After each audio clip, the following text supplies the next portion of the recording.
这又是一次高级智慧种族的作死之旅，喜欢的朋友千万不要错过。两名生物科学家正带着队伍在玻利维亚丛林中疾行，据说前方的山洞内存在一个全新的物种，所有人都很兴奋。如果消息是真的，那么将足以改变世界。没过多久，队伍抵达目的地，提供线索的人也在这里，可不知为何，他的手上居然提着一桶血。山洞里非常阴暗潮湿，他们很快发现关在笼子里的目标，其中一个科学家蒂姆想要上前看看，谁知线人大喊着不要靠近，他是吸血鬼，可蒂姆根本不听劝，怪物忽然从笼子里钻出来，咬向了蒂姆。小队不得不将怪物击破，虽然最终将他杀死，可蒂姆也倒在地上失去意识。好友里尔博士以为他死了，谁知蒂姆并没有死亡，而且看起来很健康，被怪兽咬的伤口也神奇的愈合了。蒂姆博士说他感觉好极了，这个世界即将改变。可在下一刻，蒂姆博士的牙齿开始脱落。转眼来到3年后，某药物实验中心负责人面色有些焦急的给大家介绍，一场流行病毒正在席卷全球，发病速度极快，而且没有任何治疗手段，大概3个月时间就会传播到本土。我们实验室正在研究的病毒特效药能不能投入使用？里尔博士摇了摇头，现在还没有一个实验对象通过测试。这时候一个年轻的博士表示有办法，他把所有人都带到1楼的实验室，这里正关着一位面色惨白的男子，居然是开头出现的蒂姆博士。原来他自从被咬后就感染了一种病毒，这种病毒使他拥有非常强大的抵抗能力，但是副作用也很明显，他的外貌和性情都发生了很大的变化。随后实验人员提取出蒂姆的血液，稀释调配后注入几名死刑犯体内进行试验，结果显示他们体内也拥有了强大的免疫能力，可惜之后会迅速衰退，变得人不人鬼不鬼，但这也足以说明他们离成功不远了。尤其是11号实验对象注入稀释血清后，他的生命体征和正常人一样，而且对埃博拉、艾滋等病毒全都免疫。通过这个11号病人，年轻博士得出自己的结论，因为年龄越小，体内的神经元就越多，而这个会攻击人体神经元的病毒配方，也许能够完美适配在儿童身上。他建议用孩子来做一次试验，实验室负责人梅林对这个骇人听闻的建议持保留意见。他花了一整天的时间说服自己，决定找一个没人挂念的孤儿作为实验对象。他们很快找到了一位合适目标，小女孩名叫艾米，在她10岁那年，母亲因为嗑药过世，她也因此成为孤儿，被送到了福利院。为了低调的将目标人物带回实验室，他们再次找到特工布拉德。此前实验室里除了0号病人蒂姆，其他的实验对象都是布拉德从监狱中带来的死刑犯。善于谈判的他，总能轻易说服这些即将执行死刑的人前来参与这个未知的实验项目，因为承诺给他们的酬劳就是免去死刑。可布拉德这次的任务目标不一样，这个小女孩太聪明了，看见2名特工找上门，立刻心生警惕，这绝对不像是要来领养自己的。于是她利用回房间拿东西的机会，偷偷从窗子里爬出去，企图逃跑。特工布拉德和搭档很快察觉不对劲，最终在街道上将小女孩艾米抓住。搭档见对方拼命反抗，抬手教训了她一下。路人见了一度以为他是人贩子，布拉德都看不下去了，气愤地拍了搭档一巴掌，警告他以后别再打小孩了。为了安抚被吓得不轻的艾米，布拉德给她买了许多零食。艾米虽然不再挣扎，可她心里仍然很担心。你们要带我去哪里？布拉德说，带你去实验室，我保证你会没事的。虽然布拉德一直在给实验室提供实验对象，可也许他自己也没认识到这个实验有多么恐怖。研究实验室内，里尔博士正面色惆怅地望着昔日好友蒂姆，对方已经无法言语，对外界也没任何反应波动。其他的实验对象也一样，显然已经不能称为人类了。尤其是他们吃的食物，居然是从管道里流出的血液。小孩子的感知很敏锐，他察觉到布拉德并不像坏人。一路上2人渐渐熟络起来，中途恰好遇到一个游乐场的标志。布拉德看出艾米的心思，居然主动停下车，准备带她去玩一玩。但是特工搭档对此非常不满，他认为这女孩子只是一个任务对象，不应该对她那么好。布拉德出言安慰，只用1个半小时就好。艾米和布拉德在游乐场玩得很开心，小女孩异常聪明，在布拉德的指导下，艾米第一次打枪就赢得游戏头彩，连布拉德都跟着高兴坏了。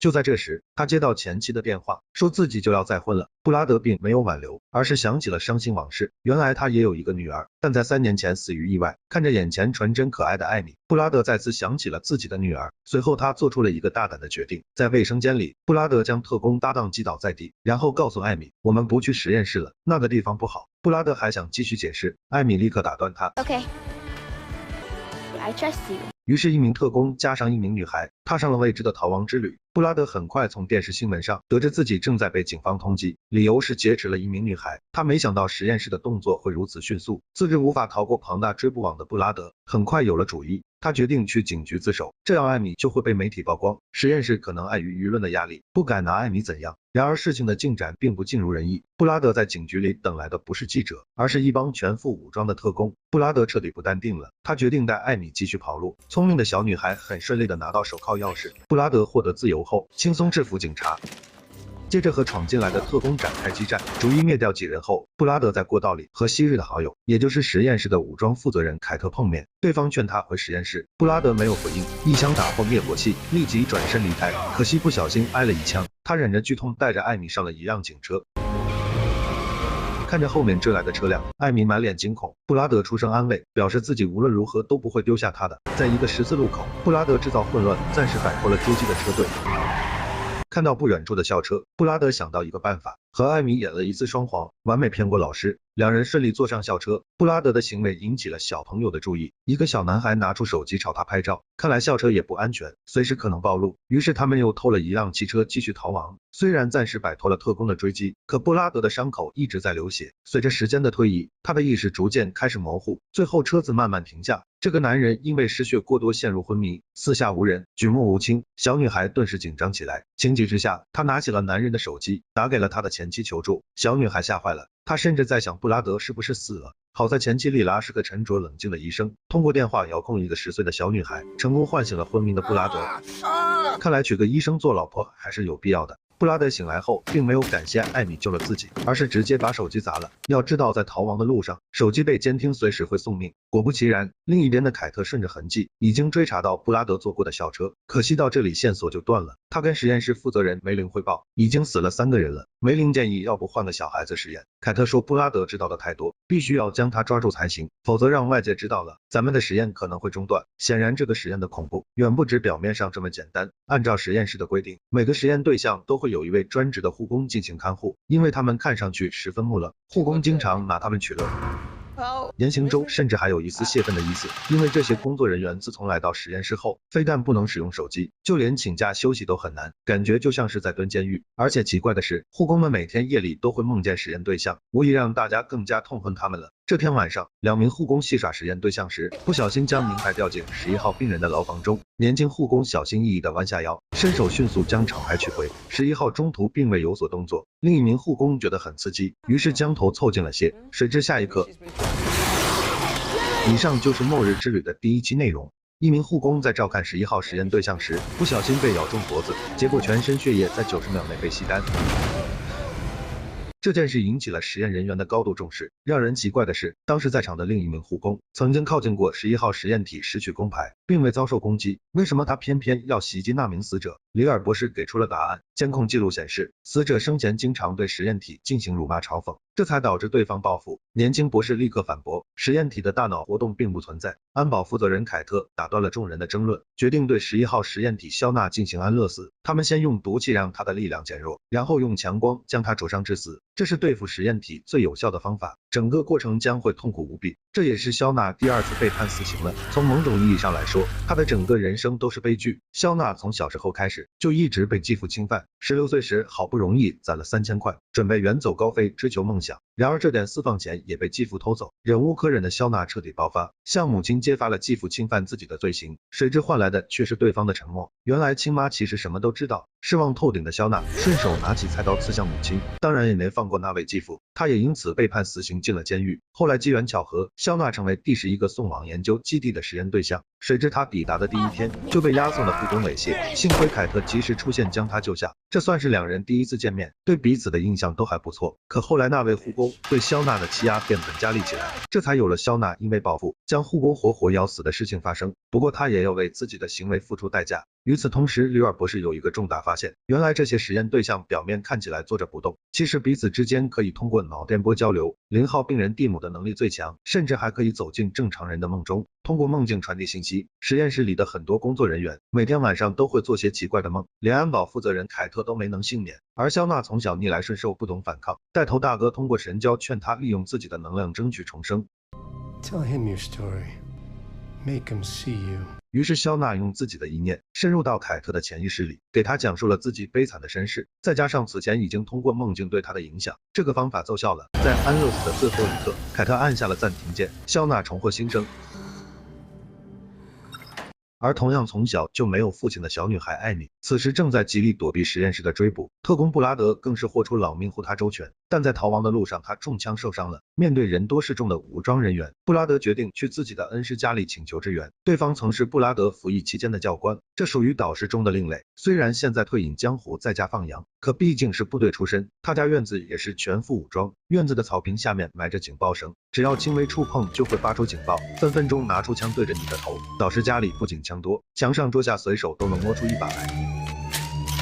而且他的路子也广，很快就给男主布拉德安排好逃跑路线，打算开船偷渡去加拿大。当他们准备收拾行李出发时，外面的警报声响起，原来是实验室的武装人员杀到了，双方刚刚开战，可怜的恩师就中枪倒地。布拉德一看能打的就剩自己了，这回肯定插翅难逃，于是他选择主动投降，想借此拖延时间，为艾米争取逃跑的机会。只见布拉德将枪放下，缓缓走出房间，可他忘了这帮人的主要目标，除了他自己还有小女孩艾米。凯特此时也顾不上昔日友情了，直言不交出艾米就要开枪了。这时候准备从后门逃走的艾米猛然回头，经过这几天的逃亡，艾米已经对布拉德产生依赖，他不希望再次经历生离死别，于是他放弃了逃跑的机会，选择和布拉德一起投降。You don't leave me, I don't leave you.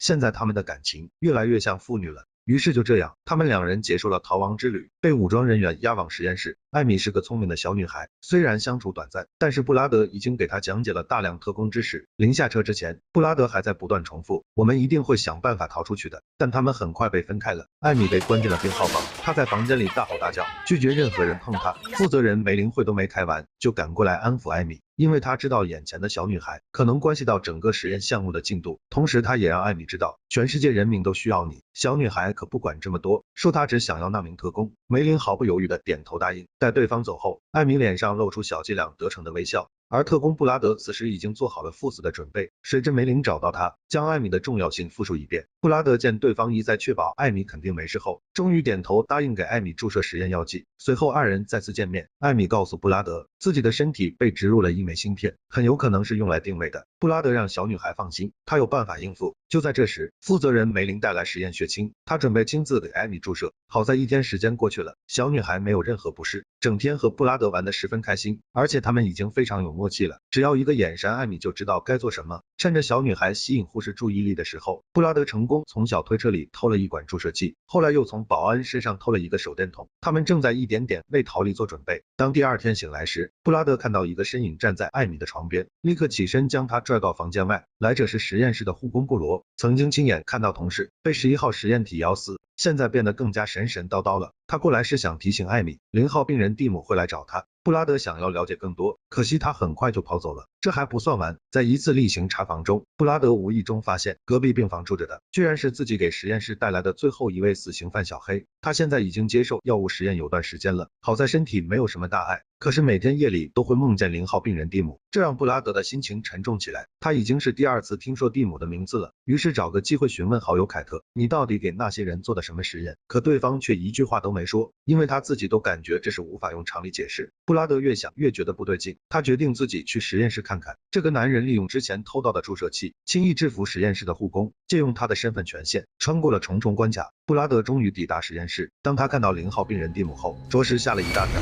这已经不能称为人了吧。忽然走廊的灯光亮起，是里尔博士走了进来，他并不打算对布拉德隐瞒什么，称这些是实验室创造的新物种，不仅肉体力量强大，而且能够通过精神影响正常人类，这也是大多数人会做梦的原因。布拉德听完后久久无法平静，尤其是当天夜里，他也在梦里遇见了0号病人蒂姆，这让布拉德更加觉得艾米做的药物实验实在太诡异，谁知道他会不会也变成这副模样。而小女孩艾米根本不知道这些，她每天被关在屋子里实在太无聊，只能和隔壁的小黑通过门缝传纸条聊天。两个同病相怜的实验病号很快成了好朋友。可布拉德知道不能再拖下去了，越早离开越好，于是他找了个借口，要求管事的梅林能允许艾米每天出去放风。对方还是很好说话的，稍加思索后便点头答应。为了哄艾米开心，布拉德画了一个树屋给她，并且真的打算将它建造出来。看起来这是为了哄小孩子做的，所以看守的特工们并没有起疑心，甚至还主动过来帮忙，很快将木屋搭建完毕。站在木屋上的布拉德问艾米看到了什么，艾米觉得看到的还是每天那一套，没什么不同，但布拉德的视角不同，他说现在我们可以鸟瞰整个实验基地了，这样才有逃出去的希望。原来布拉德这是给自己建了一座瞭望塔，艾米的脸上露出甜蜜的微笑，但是小姑娘也不差，向看守的女特工撒娇装可怜，借口想看看大自然，将她的军用望远镜借到手了。艾米这一举动让布拉德大吃一惊，这太有做特工的潜质了。他指挥艾米用望远镜观察出口方向的动静，艾米听话照做，一边观察一边汇报，看到了山，看到了鸟，还看到屋顶有一个人，那人拿着一把枪朝周围射击。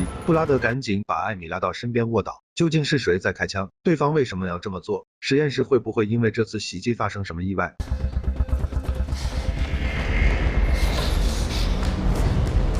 一家研究特殊物种的实验室忽然遭受袭击，一名士兵手持武器站在屋顶上四处点射，猝不及防之下，实验室守卫被打得抬不起头。就在这时，袭击者通过无线电告诉守卫负责人，他想要一架直升机离开这里，否则就会摧毁实验室的供电系统。这一威胁可谓是直击要害，很有可能将实验室推向未知的险境。而这名袭击者也是实验室的护卫之一，在这个实验室已经待了3年，高压并且封闭的环境，再加上因为受到实验体精神力的干扰，天天晚上被噩梦缠身，他彻底崩溃了。袭击者在前一天曾向负责人凯特请假，可惜对方并没有批假，于是袭击者选择另一种方式离开这里。此时男主布拉德和艾米恰好也在不远处，他们和凯特打个手势，3、2、1倒数结束后，守卫开始射击压制。布拉德趁机带着小女孩冲回实验室，和凯特一行人会合。因为艾米是大家的重点保护对象，不过他们的掩护行为彻底激怒了袭击者。只见他慢慢举起武器，对准了实验室变电站。巧合的是，此时实验室内正在进行一场抢救，突如其来的断电让所有实验人员全都大吃一惊。就在前不久，住在艾米病房隔壁的小黑渐渐感觉到身体的异样，他开始害怕阳光，并且厌倦食物。小黑告诉主治医师里尔博士，每天夜里他都会梦见0号病人蒂姆，对方总让自己选择跟随他，可当时的小黑并未答应。直到今天上午和艾米纸条聊天时，小黑发现自己的牙齿居然脱落了，接着全身开始剧烈疼痛。实验人员察觉后，立刻将他送去医务室，通过检测发现，小黑体内的基因正在快速变异，而且体温也在不断上升。他们正准备使用降温仪器时，袭击者打掉了变电站，整个实验室停电了。里尔博士只好让人用冰块给小黑进行物理降温，可这也只是暂时的办法，必须尽快恢复电力才行。凯特此时也是心急如焚，打算派擅长游说的布拉德去和袭击者谈判，后者也知道形势无比严峻，最终点头答应。谈判进行得很顺利，布拉德和袭击者都被实验体洗过脑，能够达成共识，再加上布拉德专业的谈判经验，袭击者很快放下了防备。谁知凯特忽然现身，一枪就把袭击者击毙。布拉德不由大怒，我都已经快成功了，可凯特却觉得他浪费太多时间了，实验室还有人等着恢复电力救命呢。此时小黑的意识已经开始模糊，里尔博士让他必须坚持。好在电力终于恢复了，就当大家准备继续抢救时，梅林在监控设备里发现了强力精神波动，原来是0号病人蒂姆出现在小黑的意识中。他告诉小黑，你大可不必死去，可以选择加入我的队伍，这样你能拥有更强力量，否则你在8秒之后就会死去。小黑最终做出了选择。这个男人猛地从病床上跳起来，就像疯了一样开始到处咬人。主治医生想要上前帮忙，却被对方一把推开。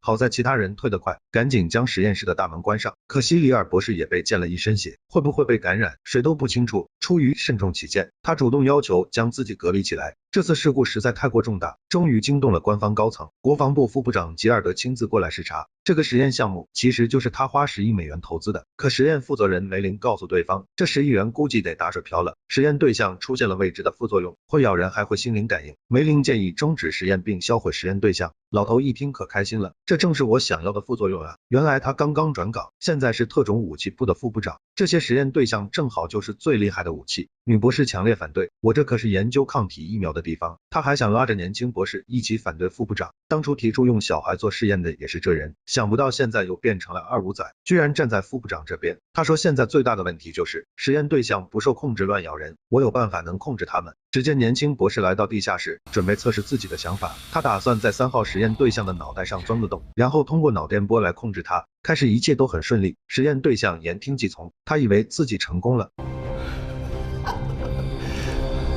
赶忙叫来副部长现场观摩，没想到这回去掉链子了，实验对象根本不听他使唤，副部长气得转身就走。年轻博士不死心，还想再试试，谁知实验对象再次入侵他的意识里。原来年轻博士上当了，之前的种种都是实验体戏耍他的，借此突破对方心理防线，这样实验体就有机会逃跑了。当年轻博士意识到这一切的时候，已经太迟了，吓得对方连门都没关，撒腿就跑。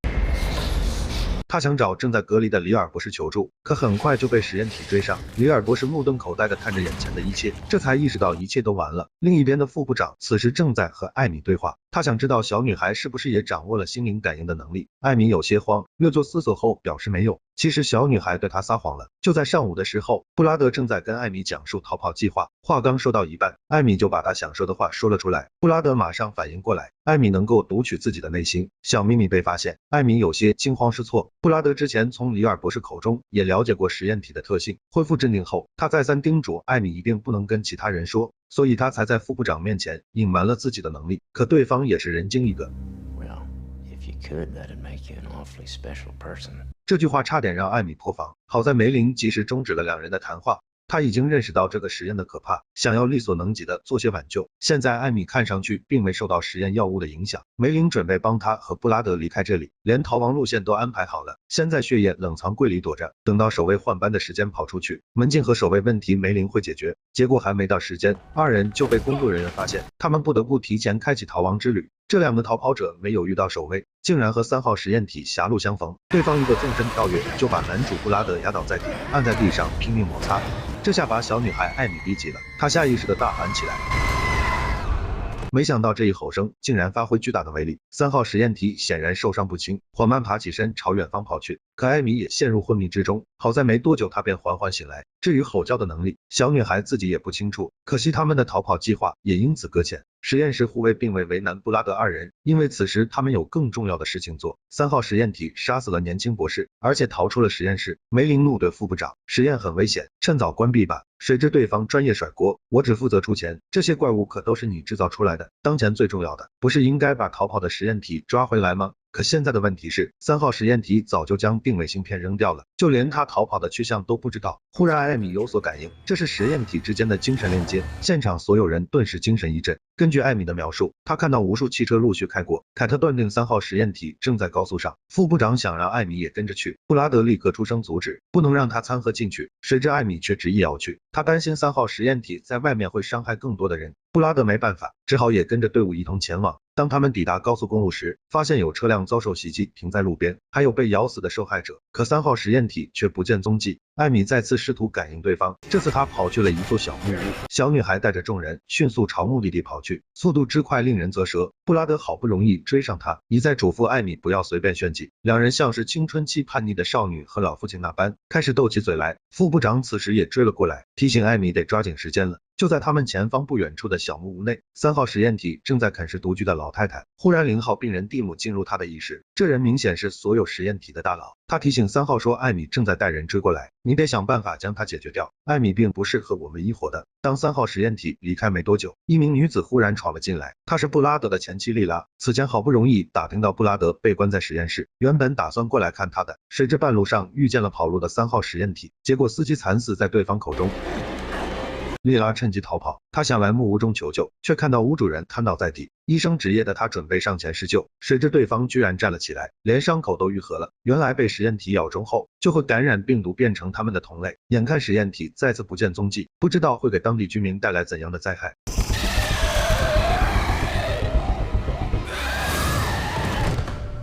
一只嗜血残暴的实验体从秘密实验室中逃脱，将沿途能看见的活物全部杀死。更为恐怖的是，被他咬伤的人也会迅速变异，转而将尖牙面向无辜民众。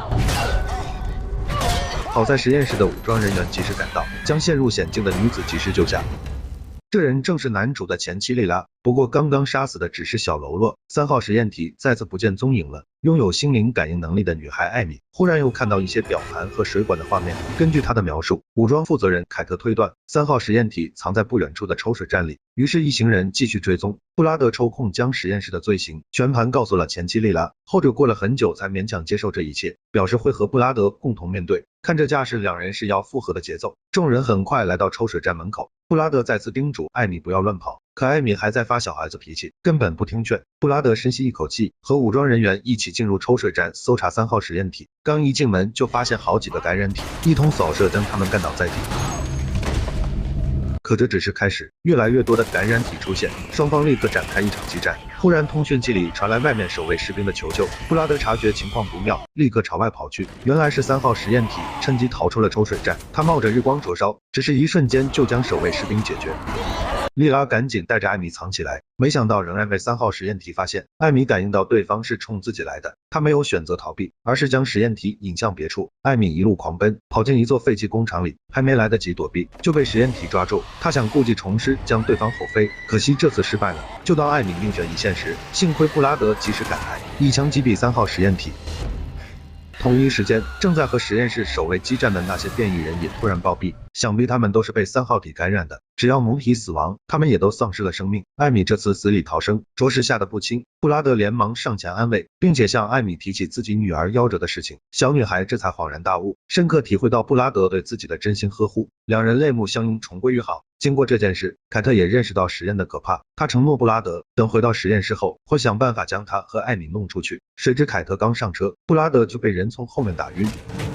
与此同时，秘密实验室里也正在遭受一场巨变。里尔博士察觉自己并未感染后，飞快跑出隔离室。他来到妻子伊丽莎白的房间，万分惊喜地看着已经恢复正常的妻子。就在他隔离前，妻子还是个患有多年阿尔兹海默症的病人，怎么这么快就痊愈了？要知道，里尔博士和蒂姆之所以会深入野林找寻传说中活了200多年的野人，就是为了寻找治愈伊丽莎白的办法。只不过阴差阳错之下，伊丽莎白没治好，蒂姆因为被咬变成了0号病人，这才有了现在的秘密实验。当里尔博士看到桌上的注射器时，他立刻明白过来，妻子的病是如何痊愈的。原来蒂姆早在多年前就对伊丽莎白情有独钟，即使变成现在这副鬼样，还是心心念着朋友妻。蒂姆通过精神干扰，成功控制住照顾自己的护工，致使对方将自己包治百病的病毒血清注入到伊丽莎白体内。虽然他的阿尔兹海默症痊愈了，可里尔博士也意识到，伊丽莎白迟早会变异成蒂姆那般的存在。他把这一切向妻子坦白，伊丽莎白是个3观很正的高级知识分子，并不希望与蒂姆为伍。里尔博士很痛苦，他到现在也没找到阻止变异的办法。伊丽莎白接下来只能等待死亡了。可很快梅林带来好消息，他在监控视频中看到艾米用一声大吼击退3号实验体时，蒂姆的脑子场强度大大减弱了。那么艾米体内的血液细胞能不能杀死实验体的病毒呢？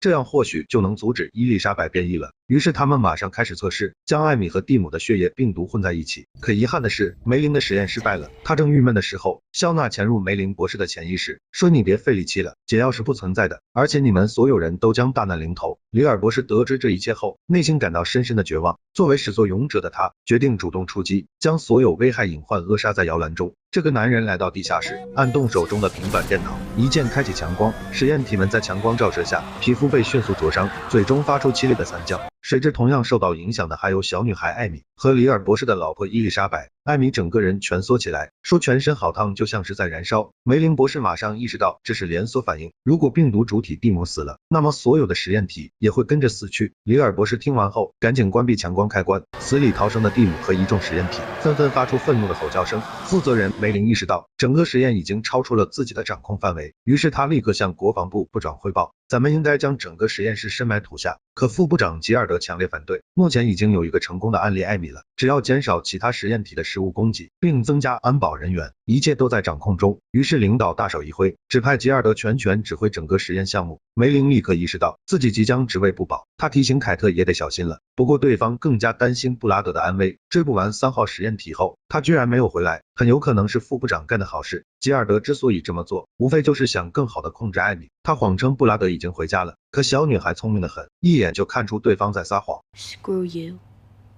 and your weird mustache.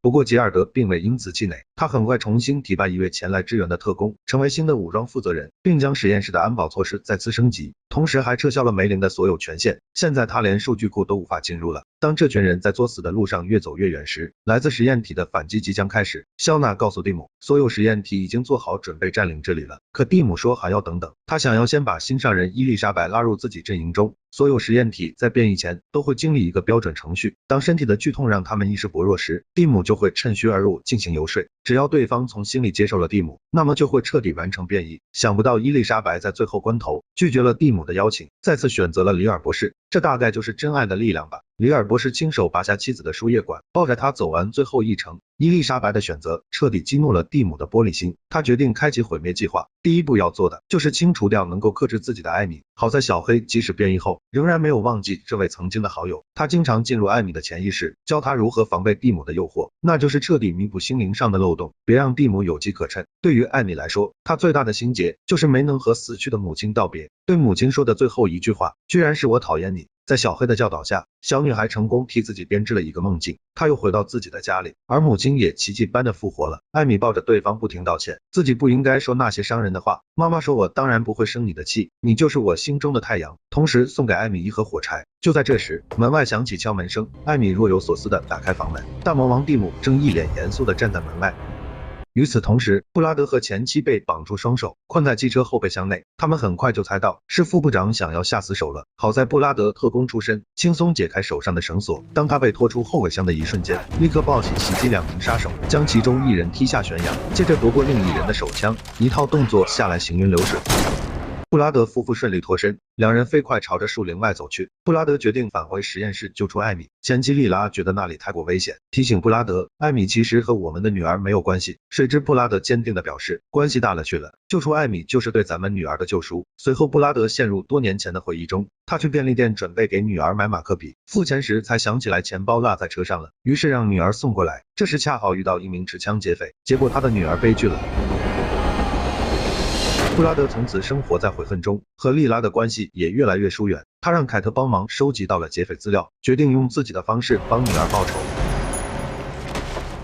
可此时的布拉德也彻底失去活下去的动力，他打算去警局自首。好在凯特及时劝住他，说自己将参与一个改善世界的任务，你也许可以过来帮自己，顺便找回人生的意义。于是布拉德便帮实验室陆续带来11名死刑犯，可他万万没想到，这些行为却给世界带来如此大的隐患。现在的布拉德一定要做些什么，既是对世界的拯救，也是对自己的救赎。随后两人在半路上成功和凯特会合，在对方的帮助下，布拉德成功潜入实验室，可谁也没想到，艾米此时居然处于昏死状态。以上就是末日之旅的第4期内容。仔细看，这个女孩刚从睡梦中醒来，发现自己被冰冷的铁链锁住，周边全是神情古怪的实验体，小女孩吓坏了，实在无法理解这是怎么了。就在1个小时前，她明明睡在休息室的病床上，还在梦里见到了死去的母亲。谁知0号实验体蒂姆忽然闯入她的梦境，才让小女孩艾米陷入假死状态。这可把实验室的工作人员吓坏了。新任管事吉尔德见状，以为艾米即将变异，立刻安排人将她送去地下室的隔离间。梅林博士想要阻止，艾米还只是个孩子，可此时吉尔德的心情很糟糕，他一度以为艾米是唯一没有副作用的实验品，结果还是失败了。吉尔德当即决定立刻取消原有的药物实验项目，改为生物武器研究，并将基地内的所有工作人员和安保人员全部遣散。有些人惊讶，有些人欢喜。原安保负责人凯特提醒吉尔德，这些实验体正在策划什么，不该这个时候撤掉安保人员。可吉尔德却只感觉到经费在燃烧。凯特很快体会到了对方的决绝，居然连自己的安保权限都取消了。布拉德和凯特只好来硬的，他们在过道中劫持了负责人吉尔德，准备利用他的权限进入地下室营救艾米。现在实验室里只有少量国防部直属守卫，有人质在手。布拉德等人很顺利的进入地下实验室，梅林博士立刻开始研制解药，他打算将病毒基因重组，让艾米通过自身抗体战胜它。布拉德则是来到隔离间，满脸担忧的望着艾米，不知道她何时才能醒来。艾米的梦境中，蒂姆正在试图说服她加入自己的队伍，但艾米此前已经和母亲和解，填补了心中唯一的遗憾。对于蒂姆的劝说，小女孩全程都是戒备，这让蒂姆也察觉时机未到，故作神秘的来了句：“你总有一天会来找我的。”接着就推门离开了。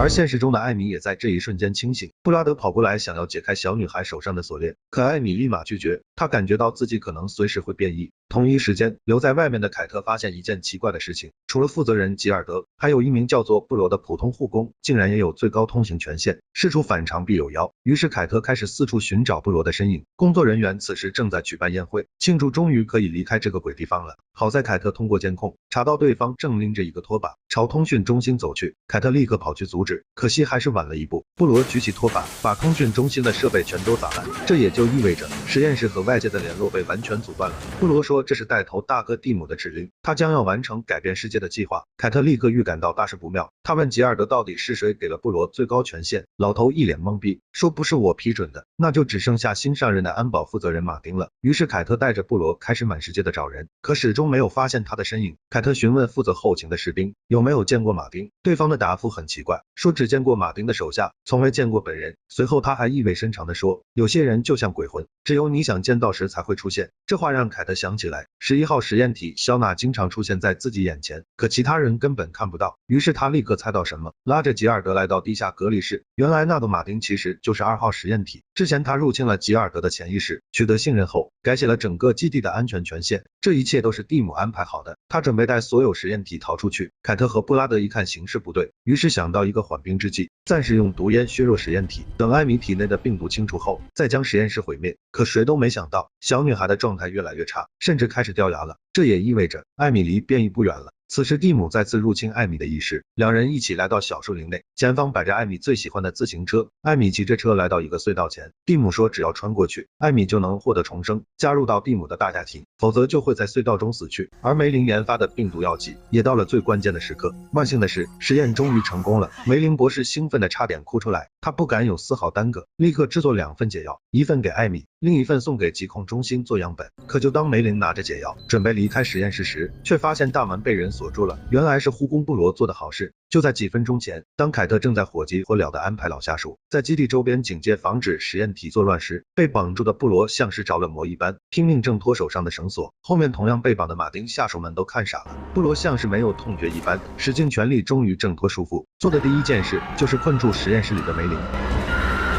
顺手还将布拉德的前妻打晕。接着便找到吉尔德，从他身上翻出通行卡，准备把实验体都放出来。这显然都是0号实验体蒂姆一手操控的。没能注射抗体解药的艾米，体表的温度越来越高，显然已经到了最危险的时候。潜意识里艾米同样如此，她此时已经骑着自行车抵达了隧道中部，四周安静的有些诡异，只有艾米孤零零一人。小女孩害怕极了，蹲在地上不停哭泣。她忽然想起母亲送给自己的火柴，点燃的火焰像是能够驱逐黑暗。艾米又想起布拉德曾经对自己的鼓励，于是她深吸一口气，骑上自行车调转方向，头也不回的一路向前。她没有选择加入蒂姆，而是走出了自己的道路。艾米终于从噩梦中苏醒，他提醒布拉德得尽快离开这里，但是一切都来不及了。布罗已经启动了放行程序，关押实验体的房门都被打开，所有实验体纷纷站起身朝外走去。好在布拉德速度够快，带着艾米和吉尔德先一步逃出来，将实验体暂时关在里面。可这仅仅只是权宜之策，以这些怪物的距离，迟早都会破门而出。正在实验室上方守卫的凯特等人了解到底下的状况后，正想带人下去剿灭实验体，属下却告诉凯特，因为权限被重置，升降电梯无法使用，必须刷新系统才行。布拉德得到这一消息后并未沮丧，他快速来到实验室门口，和刚刚苏醒过来的前妻会合，并用对讲机告诉被困的梅林，艾米成功度过转化期，已经用不上解药了。这虽然是个好消息，可大家全都高兴不起来，因为实验体随时都有可能冲出来。布拉德来到会议室，将被绑住的几位马丁下属放了出来，他们只是被蒙骗了，显然并没有变异。凯特通过对讲机告诉布拉德，让他们在电梯大厅等待，只要系统刷新完毕，就能离开地下室了。可里尔博士建议启动自毁装置，把所有实验体都炸死在地下室。如果真让他们逃出来，这个世界就完蛋了。凯特还是坚持再等等，他不希望自己的战友给实验体陪葬。此时布拉德还在想办法撬开实验室大门放梅林出来，谁知下一刻，那些拼命砸门的实验体突然安静下来。梅林立刻察觉不对劲，让布拉德赶紧带艾米离开，可惜已经来不及了。这些实验体居然顺着通风管道爬了过来，布拉德大叫一声快跑，众人纷纷朝着电梯口跑去。凯特告诉他们，电梯已经恢复了，生的希望明明就在前方不远处，可惜对这些人来说却有些遥不可及。实验体纷纷从通风管道里跳下来，见人就咬，十分疯狂，其中还有许多被咬后变异而来的感染者。布拉德留在最后拼命开枪射击，可根本无法阻挡怪物前进的步伐，不断有人惨死在他们口中。就连前妻莉拉也不幸被咬伤，布拉德气得连开数枪，将完全狂化的小黑射倒在地，带着前妻连忙逃进电梯大厅，暂时将感染者挡在门外。此时仅剩下艾米和部长几人幸存，布拉德将他们送进电梯后，自己则打算留下来，他要去找梅林博士拿解药，解救被咬的前妻。没过多久，莉拉几人乘坐电梯和凯特会合，吉尔德不停出声提醒，赶紧将莉拉绑起来或者杀死。凯特都快气疯了。而里尔博士正在检查小女孩的身体，结果显示一切正常。他衷心的替艾米感到高兴，说明小女孩的确比蒂姆强大，而且是实验中唯一的成功品。这边的凯特将莉拉安置好后，连忙告诉梅林，布拉德要来找他拿解药的消息。此时最重要的还是如何打开实验室大门，而布拉德此时正顺着过道朝着实验室走去，一路上到处都是残肢碎肉。值得一提的是，护工布罗并没有丧命，可布拉德却对此视而不见，因为这个男人深知接下来等待自己的将是一场恶战。以上就是末日之旅第5期内容。核爆的威力有多恐怖？核战争又会给地球带来怎样的灾难？这部影片告诉你答案。秘密实验室里的感染者越狱成功，对工作人员展开一场报复性追杀。男主布拉德的前妻不小心被咬伤，他只能选择再次返回实验室，去找科学博士寻求病毒解药。可梅林博士此时被困在实验中心，连大门都打不开。好在他慌而不乱，最终在安保负责人的远程指导下，成功短接好控制线路，将大门打开。可就在这时，11号实验体肖娜从通风管道中跳下来。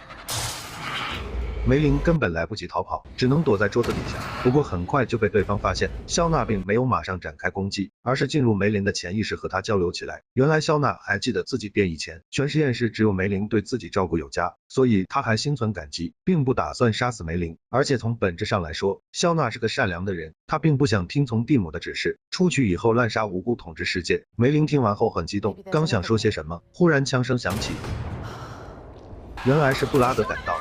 猝不及防之下，肖娜连中数枪狼狈逃向远方。梅林赶紧拿上病毒药剂，准备跟布拉德逃往电梯大厅。可凯特却告诉他们，大量实验体正从大厅赶来，让布拉德先找个地方躲起来。地下实验室唯一安全的地方，就只有曾经关押实验体的隔离间了。结果他们两人悲剧了，被大量实验体围在里面，双方位置来了一次互换。对于这种情况，首位负责人凯特也没更好的办法，只能找还有没有别的出口。这时候负责人吉尔德又过来指手画脚，你们应该立即启动地下实验室的自爆装置。连里尔博士都点头赞同，可一旦这样做，布拉德二人将会和实验体一起毁灭。凯特还不想放弃，他记得实验室翻新时有一个改造过的通风井可以通往地面，到底要不要启动？凯特几人还在争执不休，甚至到了大打出手的程度。艾米知道现在不能再拖延了，尽管她和布拉德很亲密，但在世界的安危面前，这些根本不算什么。于是小女孩做了一个大胆的决定，她一个人默默走到电脑前，强忍泪水按下了自爆装置。倒计时开启，地下实验室2分钟后即将摧毁。实验体预感到即将大难临头，此时也顾不上围困布拉德了，纷纷四散而逃。让人惊喜的是，技术员恰好查到了改造通风井的位置，凯特立刻告诉布拉德，这让后者精神一振，无论行不行，总得试一试。布拉德很快找到通风井位置，谁知刚刚敲开入口，2名实验体就冒了出来。梅林博士将病毒药剂交给布拉德，让他赶紧先走，自己则留下来拖住2只实验体。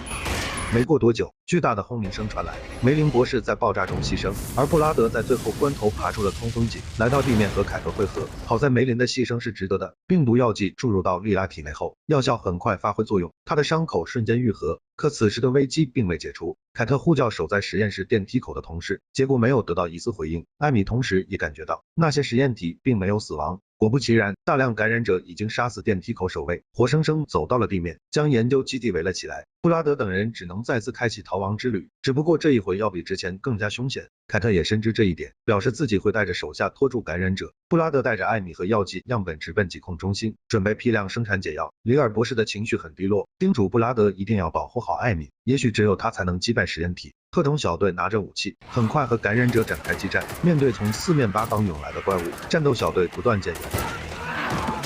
小黑张着血盆大口到处咬人，被凯特连续几枪突突倒地。随后强光探照灯亮起，让感染者暂时不敢上前。布拉德3人趁机进入树林，特工小队留下断后，可很快就惨死在感染者手中，连凯特都被距离击飞。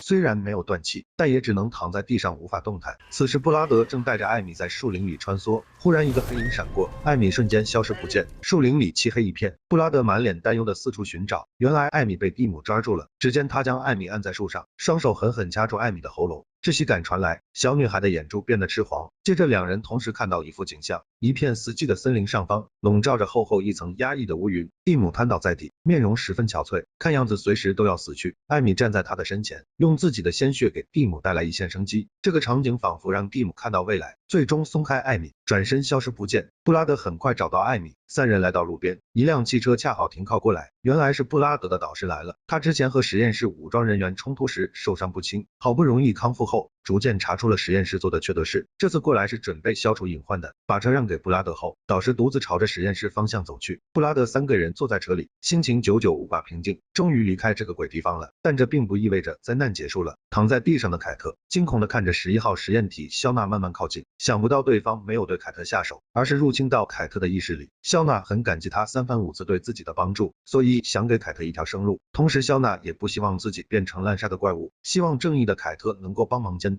他并不看重什么永生的能力，最想做的只是回到拉斯维加斯的家里。此时布拉德的导师已经来到实验室附近，原来他是过来打扫战场的，依次给倒地的士兵补刀，防止他们变异后祸害世界。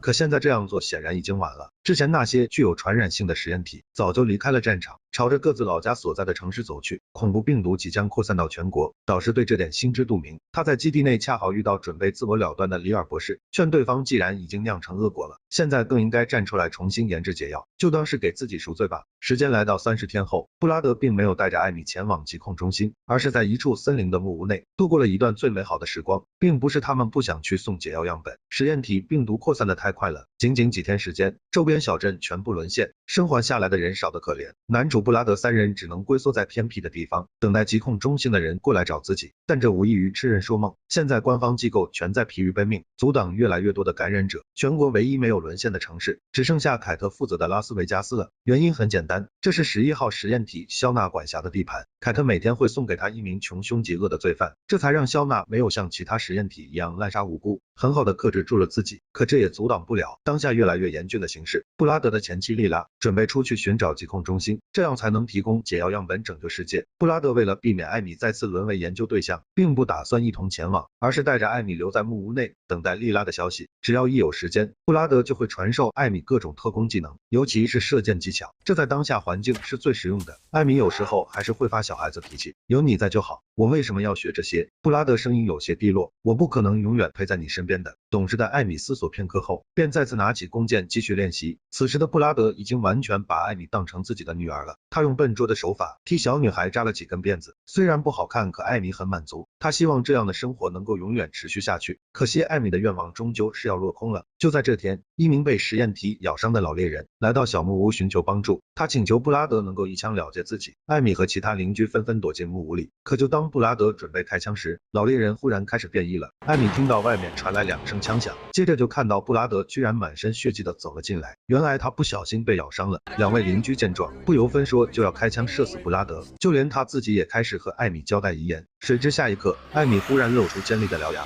，2位邻居很快死去。